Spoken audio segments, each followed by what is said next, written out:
మాతో పాటు డాక్టర్ దుర్గా వడ్లమాన్ గారు ఇప్పుడు మనతో ఉన్నారు. నమస్తే మేడం. నమస్తే అండి మేడం, మరి రణబీర్ కపూర్ హీరోగా అండ్ సాయి పల్లవి హీరోయిన్గా రామాయణ మూవీ అయితే రాబోతుంది. అలాంటిది 4,000 కోట్ల రూపాయలతో ఈ మూవీని నిర్మించబోతున్నట్టు తెలుస్తుంది.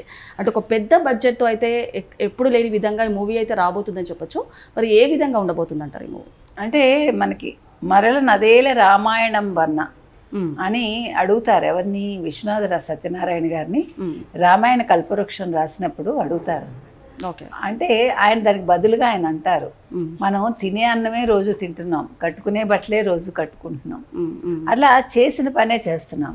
అలాగా రామాయణాన్ని ఎన్నిసార్లు విన్నా ఎన్నిసార్లు రాసినా తనివి తీరదు.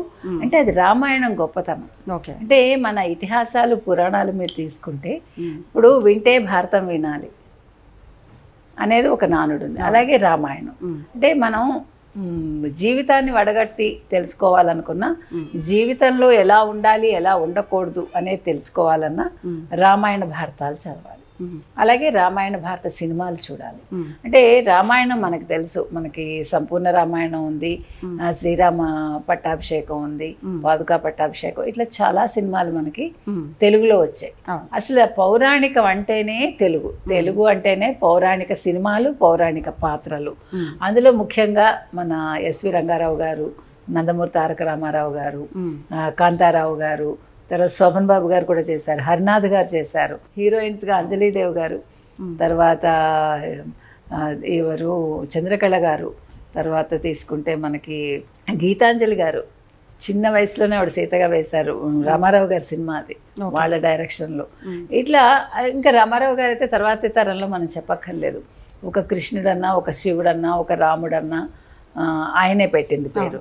సో ఇంత మంచి పౌరాణిక పాత్రలు తెలుగు వాళ్ళు తప్ప ఎవరూ చేయలేరు అనుకునే ఒక ఇదిలో మీకు రామానంద్ సాగర్ గారు రామాయణం ఒక సీరియల్ తీసి ఆదివారం అందరినీ కూర్చోబెట్టారు దూరదర్శన్ ముందు.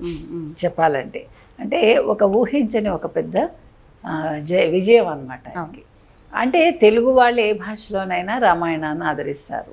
అలాగే ఏ భాషల వాళ్ళైనా ఏ భాషలో ఉన్న రామాయణాన్ని ఆదరిస్తారు. ఈ హిందీ తెలుగు తమిళ ఈ గోలేం లేదు, మనకి కంటెంట్ ముఖ్యం అంతే. సో అటువంటి రామాయణాన్ని ఇవాళ నితీష్ తివారీ అనే వ్యక్తి తెరకెక్కిస్తున్నారు. మీరు అన్నట్టుగా రణబీర్ కపూర్ రాముడుగా, తర్వాత ఎవరు సాయి పల్లవి సీతగా, తర్వాత ఇతను ఎవరు నితీష్ తివారీ దర్శకుడు కాదు సన్నీ డియోలా ఎవరు హనుమంతుడిగా చేస్తున్నారు. సో ఇలా చేస్తున్నప్పుడు ఈ సినిమా ఎంత బడ్జెట్లో వస్తుంది? ఇప్పుడు ఒక గ్లిమ్స్ రిలీజ్ అయింది. రిలీజ్ అయితే అందరూ ఏమనుకున్నారు, గ్లిమ్స్ చూసి 835 కోట్లు ఉంటుందా అనుకున్నారు. దానికి నితీష్ తివారీ సమాధానం ఇచ్చారు. ఇస్తూ అంటే ఇంకొకటి కూడా అనుకున్నారు ప్రజలు, 1600 కోట్లు అంటే 900 కోట్లు ఒకటి, తర్వాత 700 కోట్లు ఒక సినిమా అవుతుంది. అంటే 2 పార్ట్లుగా ఆయన ఈ సినిమా తీయబోతున్నారు. సో ఒక 1600 కోట్లు బడ్జెట్ వేసుకున్నారు. కానీ వీళ్ళ అంచనాలన్నీ తలకిందులు చేస్తూ ఇవాళ నితీష్ తివారీ గారు అన్నారు, నేను 4000 కోట్ల బడ్జెట్ తోటి ఈ సినిమా తీయబోతున్నాను, 2 భాగాలుగా తీస్తాను. ఒకటి 2 కోవిడ్ తర్వాత ఈ సినిమాని మేము నిర్మించాలని తలపెట్టాము. సో నేను ఆల్రెడీ ఎవరి దగ్గర డబ్బులు అడగదలుచుకోలేదు, మేము బడ్జెట్కి తగ్గట్టుగా డబ్బులు సమకూర్చుకుంటున్నాం అనే మాట చెప్పారు. అయితే 4000 కోట్లతో తీయాల్సినంత సినిమానా? అంటే దీనికి విఎఫ్ఎక్స్ వాడతారా, ఏం వాడతారు, టెక్నాలజీ ఏ రకంగా ఉండబోతోంది అంటే ఇప్పుడు ఇంతవరకు ఎవరు వాడని టెక్నాలజీ వీళ్ళు వాడబోతున్నారా మనకి తెలియదు. ఒకటి. 2 ఇప్పుడు సన్నీ డియోలు కదా హనుమంతుడిగా, అంటే వీళ్ళందరూ వయసు ప్రకారం చూసుకుంటే కూడా చిన్నవాళ్ళు ఏం కాదు. మరి ఫేస్ లో ఆ నేవళం కనిపిస్తుంది, అంటే ఆ లేతదనం ఉంటుందా? తర్వాత మండోదరి పాత్ర కాజల్ని అనుకోగానే ప్రజలందరూ కూడా దాని మీద నెగిటివ్ వచ్చింది. ఎందుకు నెగిటివ్ వచ్చింది? కాజల్ చాలా అందంగా ఉంటుంది, కాజల్ మండోదరి అయితే సీతగా సాయి పల్లవిని ఎవరు చూస్తారు? అప్పుడు రావణుడు ఎత్తుకుపోవటం ఏంటి సీతని అని అంటే కమెంట్స్ వచ్చాయి.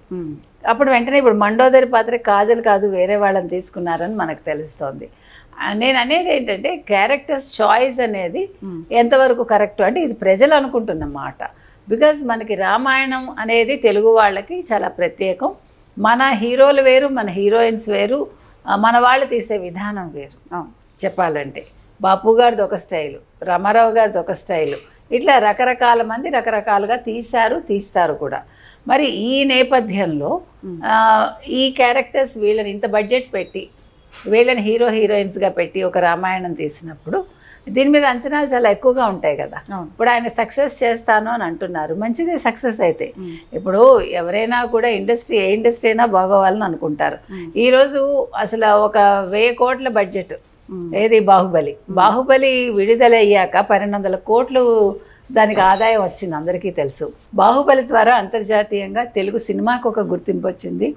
రాజమౌళి లాంటి దర్శకుడు ప్రజలకి అంటే అందరికీ చేరువయ్యాడు ఆయన.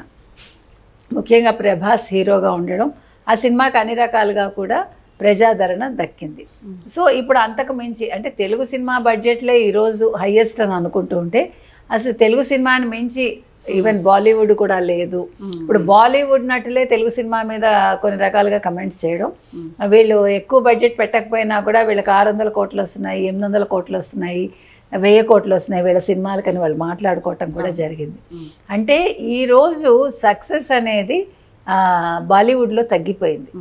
ఈవెన్ తమిళ సినిమా వాళ్ళే 1000 కోట్ల సినిమా తీయలేకపోతున్నారు. ఈ నేపథ్యంలో ఈరోజు ఆయన ఏమన్నారు, ప్రపంచం అంతా కూడా ఎవరేమనుకున్నా భారతీయ సినిమా గురించి అంటే ఈరోజు బాలీవుడ్ గురించి మాట్లాడుకుంటారు అని అంటున్నాడు ఆయన. సో వాళ్ళు మాట్లాడుకోవాలని 4000 కోట్లు పెడుతున్నాడా, లేదు సినిమా బాగోవాలని 4000 కోట్లు పెడుతున్నాడా నితీష్ తివారీ అనేది ఆయన ఆలోచించుకోవాలి. అంటే బడ్జెట్లు పెట్టడం వల్ల కాదు, కానీ అంత బడ్జెట్ పెట్టినప్పుడు మీరు ఏ రకంగా సినిమాని ప్రజెంట్ చేయబోతున్నారు. మేడం ఇంకొకటి, పౌరాణిక మూవీస్ కంటే మీరు అన్నట్టు ప్రజల్లో కానివ్వండి ఒక క్రేజ్ అన్నది ఒక హైప్ అన్నది ఉండాలి. అలాంటిది ఇంత బడ్జెట్తో ఈ మూవీని తీయబోతున్నారు. సో మరి ప్రజల ఎక్స్పెక్టేషన్స్ రీచ్ అవుతుందంటారా ఈ మూవీ? నేను అదే అంటున్నా, మీరు క్యారెక్టర్స్ ఎంపిక చేసుకునేటప్పుడు దానికి తగ్గట్టు చేసుకున్నారా, తెలుగు వాళ్ళు ఎవరైనా ఉన్నారా లేదా అందులో తెలుగు, ఎందుకంటే మీకు పౌరాణికం అనేసి తెలుగు వాళ్ళ తర్వాతే ఎవరైనా, మరి మీరు ఆ రకంగా తీసుకున్నారా లేదా? లేదు, డెఫినెట్గా వీళ్ళు పాన్ ఇండియా అంటారు. పాన్ ఇండియా మూవీ అన్నప్పుడు మరి ఏ రకంగా తీస్తున్నారు? ఇప్పుడు పాన్ ఇండియా మూవీ వాళ్ళు కొత్తగా ఏముంది, మీకు భానుమతి గారే ఆ రోజుల్లో పాన్ ఇండియా మూవీ చేశారు, చండీరాణి చేసింది ఆవిడ, హిందీలో కూడా చేసింది ఆవిడ. అందుకని ఆవిడ అయినా కూడా ఆవిడ సౌత్ యాక్టర్లను పెట్టుకుని చేసి సక్సెస్ అయింది ఆవిడ చెప్పాలంటే. కాబట్టి ఇవాళ పాన్ ఇండియా మూవీకి తగ్గట్టు వీళ్ళందరూ ఏం చేస్తున్నారు, ఈవెన్ రాజమౌళి గారు కూడా కొంతమంది తమిళ వాళ్ళని తెచ్చుకున్నారు, కొంతమంది వేరే హిందీ వాళ్ళ ముంబై నుంచి తెచ్చుకున్నారు, ఇవన్నీ చేశారు.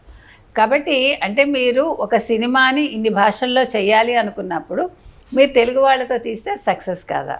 అదేవిధంగా హిందీ వాళ్ళు సీత కోసం సాయి పల్లవిని ఎందుకు తీసుకున్నారు అని ఒక క్వశ్చన్ మార్క్. మీకు ఇంతకంటే దొరకలేదా అనేది కొంతమంది ఉవాచ.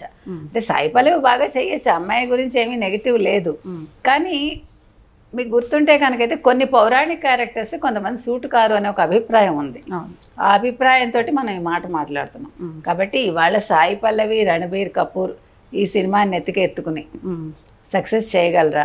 నితీష్ తివారీ అనుకున్నట్టుగా ఈ సినిమా 4000 కోట్ల బడ్జెట్ పెడుతున్నప్పుడు ఇది డబల్ ద అమౌంట్ తీసుకురాగలదా? 8000 కోట్లు సంపాదించుకోగలడా ఆయన? కనీసం 8000 కోట్లు రావాలి కదా, కనీసం బ్రేక్ ఈవెన్ అయినా రావాలి. సో ఏం జరుగుతుందో వేచి చూద్దాం.